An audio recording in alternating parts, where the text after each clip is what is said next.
Hello, I'm Ashley. Hey, I'm Scott. And this is the Kickback. Don't do me dirty like that. Don't do me dirty. Don't do me dirty like that.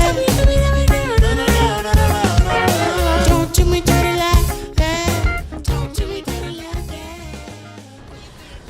Would you say that you're an artist that defines yourself by a genre? Definitely not.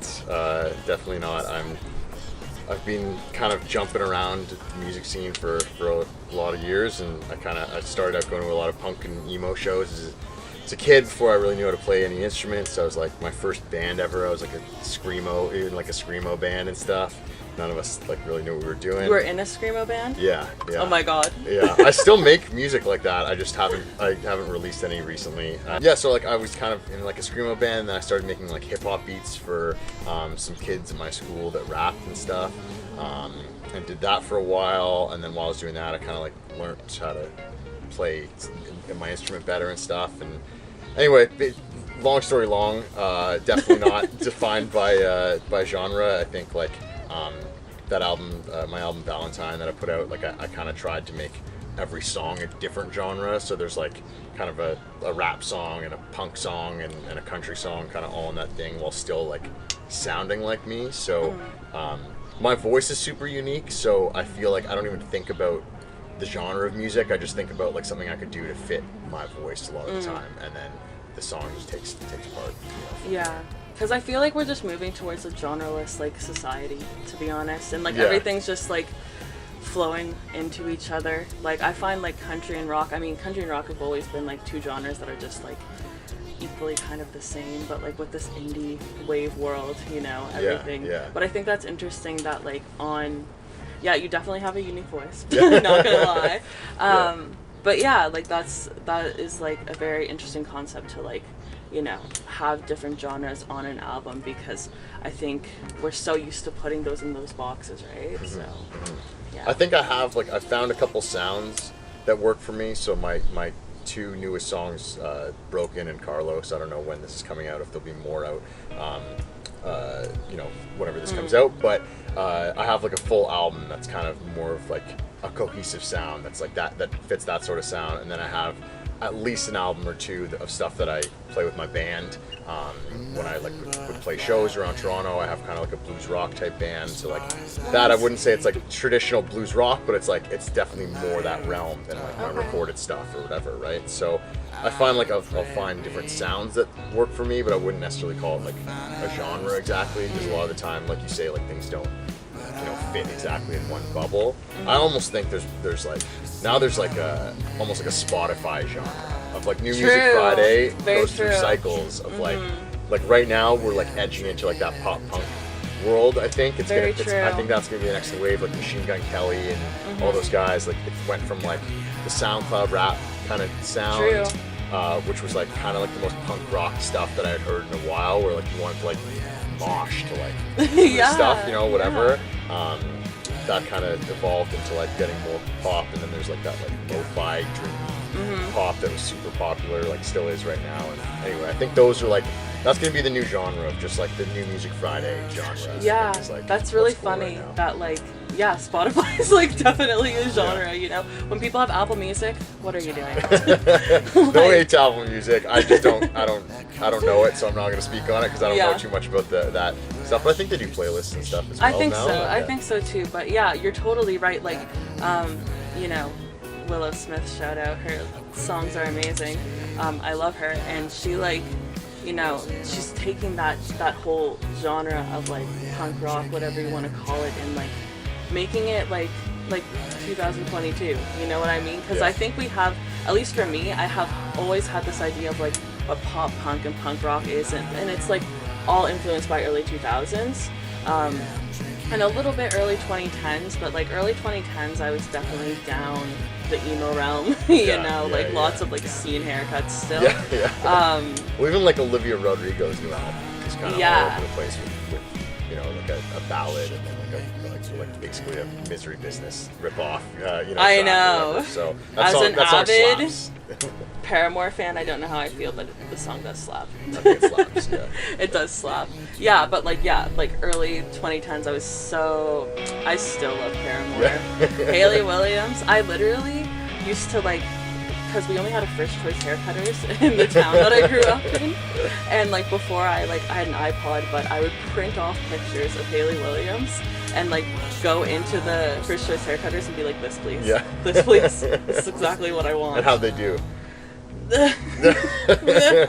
Fair enough. Just to be fair, I've been cutting my own hair for the past 5 years.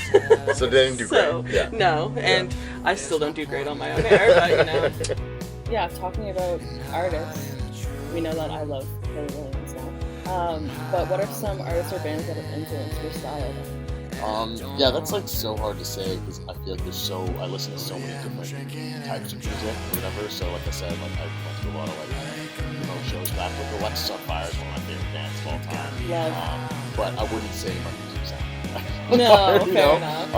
I wish I had a voice like Dallas Green, but yeah, Don't we all? and I don't know. So I think from that to I'm like a big fan of blues. So like anything, B.B. King, I love John Mayer. I can tell. Yeah.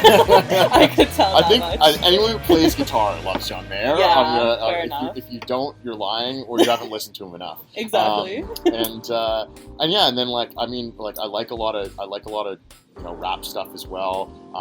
I like obviously like Kendrick stuff is super cool and just like super unique with some of the sound choices. Big Mac Miller fan.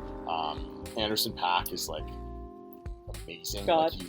He's so good. I've been to see him twice live. Yeah. Like definitely some of the best shows I've ever been to. He I didn't know Anderson .Paak, and he played Halifax Jazz Festival. I think it would have been 2015 or 2016 or something, and I was like, oh, he sounds people he seems pretty popular, Yeah. but I never went to see it, and then I got Oh. into him obviously afterwards. Yeah, That's how one of the it usually best goes. shows. I think he's on the top 3 list. Where did he play? RBC Echo Beach, so it was outside. Nice. And super nice night and all that stuff. Yeah, a little bit of everything. I really like I've got a lot of friends who play music, and I'm really inspired whenever I get to jam with them or do anything like that. So, I'm just trying to learn and listen, and I always say anything I can nod my head to, I'll listen to. So Nice. things that have too many time changes or key changes or whatever kinda kind of throws you throw me off off a a little bit, bit. yeah. It's a bit too nerdy stuff for me, but every once in a while I like it. Whatever. Yeah. So yeah, I feel I don't know, B.B. King, John Mayer, Mac Cool. Miller, those are definitely some. So when would you say that making music has become a passion of yours?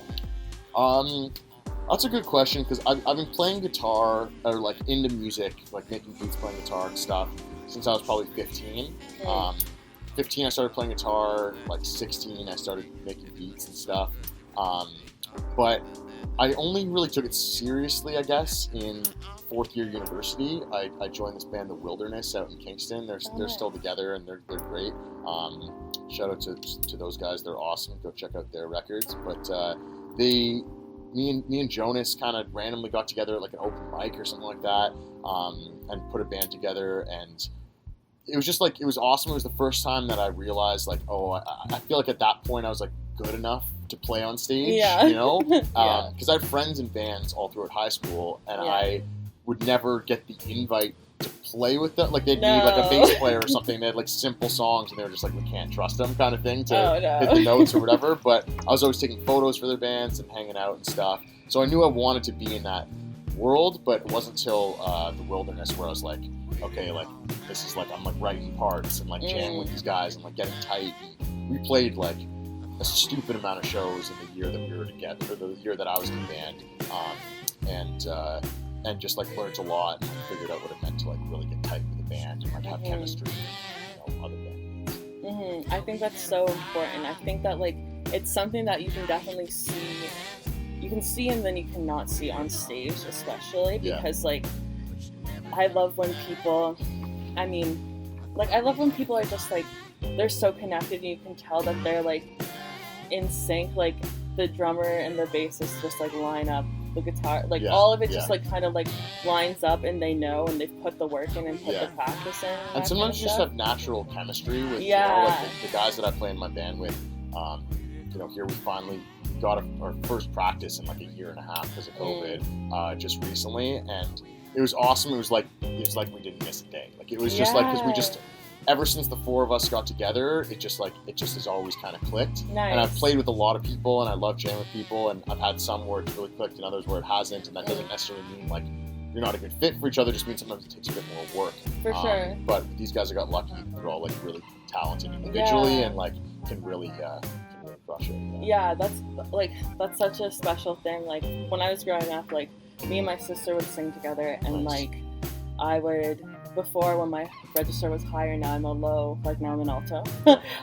But like I would take high harmony, my sister would be melody, my mom would be low harmony, and like that that familial feeling, especially if you can like get that with like people who were once strangers, but obviously Yeah, now yeah. you're friends, and that kind of Yeah. stuff, like that is so Yeah. it's so special. And it's funny how things like my drummer, I've been friends since kindergarten, and Oh, yeah. we just like never jammed together until I like was finally like putting a band together. True. And I just knew he played drums. He was like, all right, and then it's just it's like I don't know, it works out. Versus my bass player, like we didn't really know each other too well until we did, and then you become friends and stuff too with that. Like now all those guys are my best friends. So. Yeah, it's definitely like harmonious.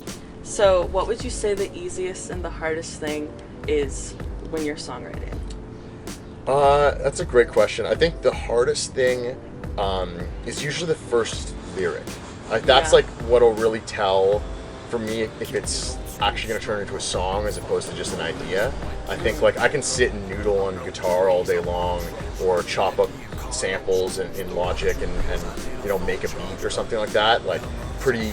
I don't want to say easily because you have like good and bad days with Yeah, it, but like of I could course. open up my computer and like write a song instrumentally and have it mixed and everything in like an hour or two. Yeah. But like the writing lyrics part to it or whatever, coming up with melodies, I find is a bit harder. Like usually after I get my first line, I'll get an idea of either it'll all just like flow out from there, or I'll have to just like it'll just never see the light of day kind of thing. It totally depends. Like it's just I don't know. The lyrics are the hardest part, I'd say. Really? But my buddy Keegan Keegan Powell, he's a great indie artist as well. I remember him telling me one time that like if he comes up with an idea in the shower for a song and he thinks it's got legs, he like won't even get dressed. Like he literally will sit Yes. wet and naked in his room and write the whole song. Yeah. And just like in one sitting. And I do agree that like a lot of my favorite songs, maybe best I guess is sort of subjective, but a lot of my favorites have been written in one go, or For at least sure. like most of it in one go, where Yeah. I'll write the whole verse or the verse, the chorus, and the second verse or something. Like I'll get an idea of almost the whole thing in one sitting, and Yeah. that's like the most satisfying. And that's when like I've heard other songwriters and people talk about how like almost like a song flows through you, where Definitely. you don't even have control over it. Sometimes you just like I feel that way Boom. like every time I write. Like I write a lot of like poetry, but I write a lot of lyrics. I have the opposite problem to Yeah, you. yeah. I'm like all of the words just kind of spill out. I like really love like metaphors and similes and like personification of certain things, because I feel like when you write that way, it's a way to like everybody can like relate to it, and everybody, because like it's good to like talk about specific experiences, but like also good to kind of generalize like Yeah. a specific experience, I guess. I But like yeah. that, and I like the mystery of songwriting. Like I Mm-hmm. like when people don't know exactly what you're talking about, and I think it depends on what you're trying to do. We were talking a little bit off camera before this about like if you want to be famous, you got to make pop music. You got to like if you want to be like I'm not saying it's so cut and dry, but like if you want to be a pop star, you have to make pop music. Yeah. Is what I'm saying, and I feel like same with songwriting. Like most country music is a story. You know, Yeah, it's for sure. it's I got in my truck and I I And I got to the drank a bar and I beer. drank a beer, and Yeah. if you play it the classic, you play it in reverse, you find your dog and your girlfriend comes back to you, and whatever whatever kind of joke that is. But all those things, like I feel like the reason maybe I take so long on lyrics and stuff is I'm more focused on like the imagery, or like For words sure. that sound cool together but don't maybe necessarily rhyme, or Yes. like kind of cheating the system a little bit. and just doing something unique and kind of like that maybe you don't understand, but you can figure out your own meaning for it, you know? Yeah, and then also like leaving it up for interpretation too. Like, I love like all of just that open dialogue of that kind of stuff. And like, I don't know, like for me, if somebody told me about a story about literally anything, like they were walking their dog and then they saw like their ex-boyfriend or girlfriend or partner or something, I'm like, I can, I'm like, there you go. I'm like, there you go. I can like write so many rhymes about that. That's something that I need to like kind of steer away from. It's like the rhyme world, because I'm just always just like rhyming things. But it's about like, especially with poetry too, it's about like the flow of it, and songwriting. It's about the flow of it. You know, when you're writing your music, is there any places that have influenced your music? Like physical locations type of thing, places like I think you're just in general, I feel like I'm big on I'm a really big proponent of your surroundings affecting you, and I think that comes down to, you know, your mental health and your creativity, and everything about your personality is often dictated by the people you surround yourself with and the 100%. Places you surround yourself with. So like I have like a art project photo exhibit thing that I do called Friend Connection, where that's like kind of the whole basis of it is like film photos showing how your, you know, friends and your surroundings affect your mental health. Really? That's amazing. I've only done 2 of them because COVID cut us off right after the second one. But yeah, we like try to raise some money for you know, whatever charities and stuff like that. We had CAMH for the most recent one, and just raise awareness. I think is as important as raising, you know, money, and just normalizing 100%. The conversation. And I know I'm getting off topic a little bit, but I feel like the point of it is like having like, you know, quote unquote, like a safe space to talk about these things, and having it like not so dramatic. Like I want to normalize, like if somebody's feeling depressed, like invite them out to the bar still, or you know, whatever. I'm not saying drink is the solution, but I mean invite them out to like, you know, a social gathering or whatever it is. It doesn't have to be like, you know, if you're checking in on somebody, it doesn't have to be like, oh, so you were so depressed, what's going on? Like, just be like, hey, how's your day going? Or, you know, whatever it is. Dude, but, I'm so passionate about destigmatizing all of that. I think stuff. Like everyone lives with that stuff, and I've got a lot of friends even throughout COVID that never felt any of those, never understood it, and understand it better out of the isolation you know, all that kind of stuff. But getting back to the original question of like locations, I think there's definitely been a few places that, like, you know, whatever, like I've hung out in I've played almost kind of every small to medium sized venue in Toronto, so doing that and like getting to play for crowds really impacts songwriting sometimes, because you realize like, oh, what can keep how long can you go with keeping it, you know, someone's attention. Your music video for Dirty came out about over a year ago. Walk me through that. I mean, the Dirty music video was crazy. That was all Steve Triv from Breathe Entertainment. That was kind of all him. I literally I showed up. We had a couple like kind of pre-production type meetings. I know Steve from Queens, and he's done some awesome videos for like Jessie Reyes and Ruby Waters and a bunch of like Ruby Waters. I love her. She's great. I love Ruby. Ruby's super cool. So he's done some other stuff that I liked, and I reached out to him, and I kind of was like, you know, that song's like kind of like almost goofy. Like I described it as like it's hard for me to like it wasn't even me, you know what I mean? It was almost like an alter ego tune. Like that was me just like kind of I was like in my mom's basement recording and just like layered a bunch of vocals and just like made like a fun song. Like I don't really write a lot of like fun music, I don't think. And that song feels like fun and goofy and weird. So I sort of, you know, I went to Steve, I gave him the whole Valentine album, and I was like, you know, whichever song you want to do, we can do. My only 2 kind of requirements are like, 1, make it look expensive, like bigger than our, you know, we had a pretty big budget, but like bigger than our budget kind of thing. And 2, I don't want it to just be like about a girl that I meet on set that day and pretend to be in love with. Like I'm not an actor. I don't want like a cheesy like, you're whatever. Like, I'm not gonna do a good job acting. Like, you know, like, and I just, and that song's not even really about that. Like that song's, I mean, that song has some lyrics that kind of like reference to that, of like being, you know, being led on and whatever, but it's more just about getting done dirty and just being out having fun and then being left in the dust, and you're like, what the heck happened? So Yeah. Steve got a ton of that. The crew was awesome. I met 99% of the people on the at the video shoot that day, and they were all super cool and don't help. A lot of them donated their time or helped kind of give discounts to make it work in Nice. the budget and in that space and all that stuff. So I wish I could take more credit for True. I wanted to bring a cop car into a music studio and whatever kind of thing, but it was just Steve's Well, wild Steve brain was the going man, on. honestly, Yeah, because yeah. that's such a fun music video too. You must Yeah. have had how long did it take? It was just a day. It was just because it was a one-shot video. It took a little while to get the right animators to do just the little things on it Yeah. and stuff. But it was just a one-take video, right? So it was just we did probably 10 takes or something, and at the side most of it was get everything set up and people in crazy wardrobes and makeup and all that kind of stuff. Doing the walkthrough, with the camera on the Steadicam, and you know what I mean, For sure. really kind of organizing all of that, so that as soon as we click record, we can go, and everyone brought great energy, and it was a ton of fun. Hopefully we'll do another video in the near future. I'm sort of releasing an album right now, so doing it a little differently this time. I'm kind of just throwing songs out there, Yeah.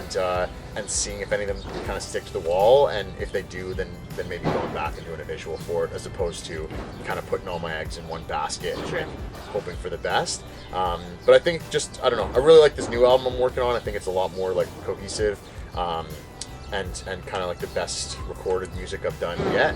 So I kind of just want to, I'm worrying less about the press and the video Yeah. and the content and whatever, and just on the music, and I'm just let me just put the music out and see if anyone is a fan, and that's kind of how we connected even, and, Yeah. and whatever. So And I yeah, just find go that from there. that's kind of the way that a lot of artists, and it's moving towards that, you release a single, 2 or 3 weeks, you release another single, Yeah. until the album comes out, and it's a really good thing to do for listeners, because it gives you a taste of what to expect. Yeah, for sure. And I've got hundreds of songs recorded, so it's tough to hold it back, but at the same time, it's like any piece of art, you gotta just know when to put down the paintbrush sometimes and be this is done. Leave Yeah. it, this is fine, this is done. Yeah. And kind of just go from there. So I've got an album right now that I'm just sort of sitting on. I'm dealing with some stuff behind the scenes, but For hopefully sure. the rest of it will be finished, or will be out pretty soon. The other thing too that I think is tough, for emerging artists, is that there's so many platforms, right? So Yeah. like Drinking and Driving off my first EP is what I could consider did really well on SoundCloud and Facebook. Weirdly, Oh, It's across those, it's I don't know, 50,000 to 100,000 plays. So that's for me, great. Yeah. That's awesome. But then Dirty got 30,000 on YouTube because the video was so cool. It blew up on YouTube. And then Spotify isn't maybe as bumping or whatever. So it's sort of it's not. It's the algorithms, man. Yeah, the algorithm's Like- tough, and I think it's discouraging for a lot of young artists, or not just young, but new artists, where maybe your numbers aren't popping on Spotify, but pay attention, see where it does well. TikTok Upload is them to all the huge platforms right now. Yeah, so TikTok, if you have the time to crush out that content, then do it. I'm working other things right now. I don't have, I sort of, I was saying, music is will always be a passion project for me. I've, ran a photography and video business for a lot of years. I've been doing recruiting recently for different sectors, finding people jobs and all that stuff. And I've played a ton of shows, and I've loved doing all of it, but it's hard, I'm a jack of all trades. So it's hard to kind of really hone in on anything. I feel that. But I near feel future, that, near future, my album Blue Jeans is out soon. Carlos and Broken are out on it. My next single, Motions, probably the next month or two, and then we'll see what happens, how many more singles I do before the album drops. But for sure, by the end of the year, I'll have an album out, and maybe a little bonus EP that I've got sitting in the back pocket too, and Nice. whatever. So we'll see. Maybe we'll a see what bonus happens. EP. Yeah. God damn, in the pocket of the blue jeans. Yeah, exactly. I like that. So I don't have a name Cool. for the EP. Anyway, whatever. We'll see in what's the happening. pocket. I'm buzzing. Hit me up. I always like meeting up with, fellow creatives and you know, jamming. I produce for some artists, and I you know, play on sessions. He's and plugging himself. I'm plugging myself. It's the end of the interview. I don't know, but I shoot photos and I shoot videos and I play guitar and I produce songs and whatever. So take a listen to my stuff and a look at my Do stuff and yeah, shoot me a message. I'm down to, you know, help people out. Cool. Thank you. Yeah. Thank you you so much.